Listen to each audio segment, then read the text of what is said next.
एहसान कयो मौला रमज़ान वरी आयो रखो रोज़ादा रखो रोज़ादा तुंहिंजी हयातीअ में तुंहिंजी हयातीअ में मेहमान वरी आयो रखो रोज़ादा रखो रोज़ादा हर दौर में उम्मत ते रब फर्ज़ कया रोज़ा तोते बि प्यारा में फर्ज़ थिया रोज़ा बख़्शिश जो महीनो बख़्शिश जो महीनो ग़ुफ़रान वरी आयो रखो रोज़ादा रखो रोज़ादा एहसान कयो मौला एहसान कयो मौला रमज़ान वरी आयो रखो रोज़ादा रखो रोज़ादा हर माह बख़्शो रब एज़ाज़ मिठा आहे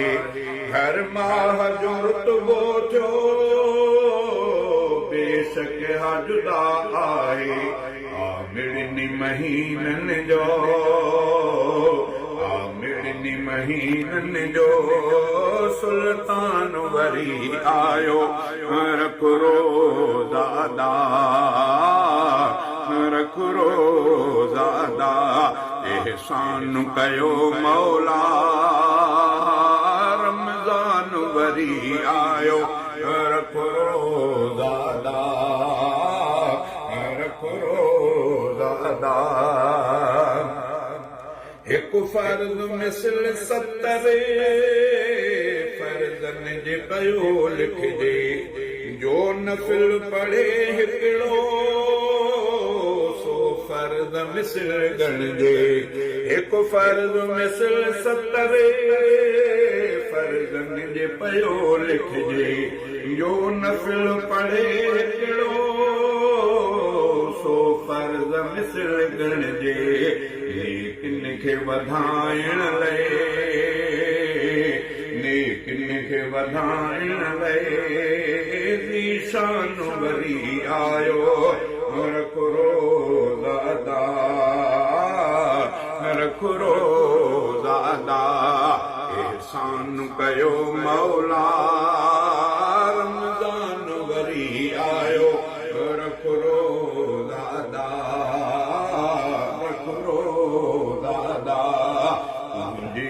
हयातीअ में तुंहिंजी हयातीअ में मेहमान वरी आयो रखो रोज़ादा रखो रोज़ादा पहिर ॾहो हिन जो रहमत सां भरियल यारो ऐं ॿियो ॾहो बख़्शिश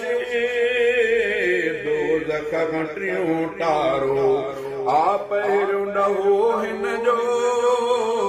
रहमत सां भरियल यारो ऐं ॿियो ॾहो बख़्शिश दोज़ख खां टियों टारो जन्नत जो ॾियण तोखे जन्नत जो ॾियण तोखे सामान वरी आयो रखो रोज़ादा रखो रोज़ादा एहसान कयो मौला एहसान कयो मौला